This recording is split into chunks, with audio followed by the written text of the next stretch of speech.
In the end zone for Winslow. Touchdown! Dan Fouts with a money throw. In 1978, San Diego Chargers head coach Don Coryell put his spread offense passing attack on the map. Air Coryell, as it became known, was an offensive scheme that stressed out defenses for years. The Chargers led the league in passing yards for 6 straight seasons. The revolutionary high-flying offense reinvented the tight end's role in the game and featured 3 future Hall of Famers, Kellen Winslow, Charlie Joyner, and Dan Fouts. Thanks to Air Coryell, John Jefferson became the first receiver in NFL history to gain 1,000 yards in each of his first 3 seasons. What a player. Coryell's influence in the league was far-reaching. NFL legends John Madden and Joe Gibbs served as his assistant coaches early in their careers. Even today, the Saints and Cowboys use the same innovation of Air Coryell from decades ago. Time for All Caps, All Knit Caps, presented by New Era. It's getting colder. Hey, Kyle, did you know it's fall? Did you know wearing a T-shirt this morning and not having a coat? Yeah. You might need one of these. I didn't wear a jacket today, but I wore one of these for sure. He's like, hey, I'm really cold. I don't know. Put a jacket on or a knit hat by New Era. Let's kick this thing off with Don Coryell. We just heard about him, so grab the cap of the coach of the year, in your opinion, in your heart, soul, and mind right now. All right, I'm going to jump right in. Here we go. So, Bill Belichick, what? He's not coach of the year? Let me just break this down for you. So, they lose their defense coordinator. They lose Gronk. The quarterback's 42 years old. They lose N'Keal Harry. He still hasn't played. No AB, no Josh Gordon, left tackle, starting center. Oh, and did I mention their quarterback is 42 years old? Yep.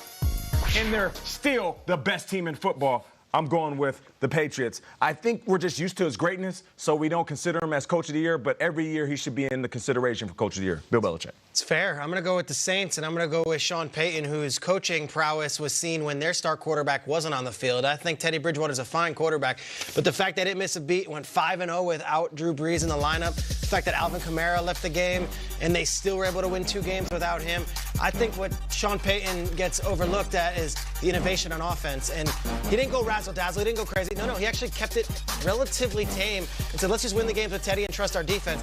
I think what Sean Payton's doing this year is his best coaching job yet, and that comes from a guy who's won a Lombardi Trophy and got on the road and won a lot of big games. I'm going to say Sean Payton and the Saints is my coach of the year. And he has won Coach of the Year his rookie season down there in 2006. I like Payton, too, but Peter's faster to reply to the email. I mean, he grabbed the hat before me. Listen, you know, Jimmy Garoppolo doesn't really have any much more experience than Teddy Bridgewater, does he? It's the same deal. And I would ask that you want to talk about injuries. How's Jerick McKinnon looking this year? How's Joe Staley doing? Kyle Juszczyk? All of these guys on their team were supposed to be their key weapons. We have an undefeated record, and we're doing it in the NFC West, guys, where we got McVay and Pete Carroll this Monday night. It's Shanahan, I think. I love these guys. 8-0 speaks for itself, changing the game. Anybody at the table up for a little bit of shade shaming? Okay, sure. So, shall we? Baker Mayfield, he had some interesting looks in Week 9, before the game, during the game, and after. Nate noticed it, then everybody did, and here's Baker's explanation. One game, that's how he looked. All before, during, and after. the shade. And then Macaulay Culkin came in.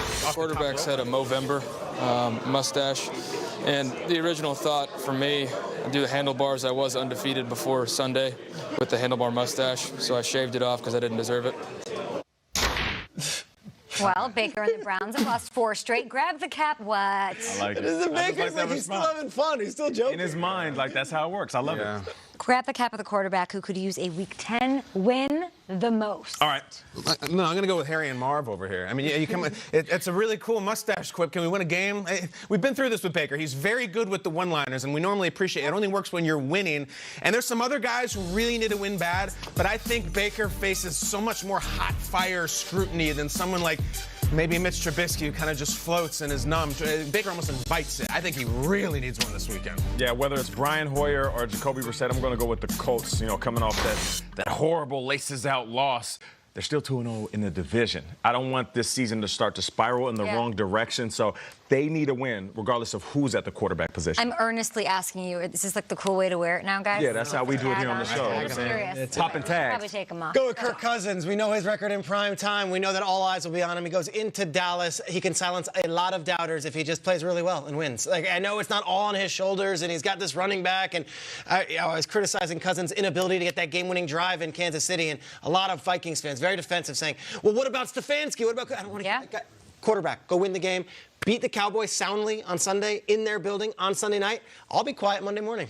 Yeah. We're lucky we get to sit next to this receiver every day. But this week was a special one. We had some amazing ones. The greatest of all time, Jerry Rice. We had Herman Moore drop by the show this week. Grab the cap of the wide receiver who's made the biggest leap in 2019. I want this to be Devontae, but it just can't be. Speaking of Herman Moore, maybe the next Lions great wide receiver is Kenny Golladay. And he's going to get big-time money if the Lions pay him. Cortland Sutton has been awesome every week with some quarterback play that hasn't been for the Denver Broncos. Speed around. If you haven't watched Cortland Sutton get a chance, he's got a highlight every single week, and he's already 17 yards away from surpassing his receiving yard total from his rookie year. Totally agree. He's killing it. They're messing with me What here. do you want? I want Tyler Lockett. I don't see a Seattle Seahawks hat. I'm sure there's someone here somewhere. Oh, it's green. Merry okay, Christmas, thank you. you filthy animal. Hey, Angels, the filthy souls. Tyler Lockett has one every time he goes in the secondary. I know he put up good stats last year, but this year he seems not just like a big stat monster. He's just like a star receiver. Him and Russ doing incredible things. DJ Chark as well, I'll submit, from Jacksonville, doing great things. And the Souls like to deep ball. We're going to do fantasy football in a bit. That is all caps.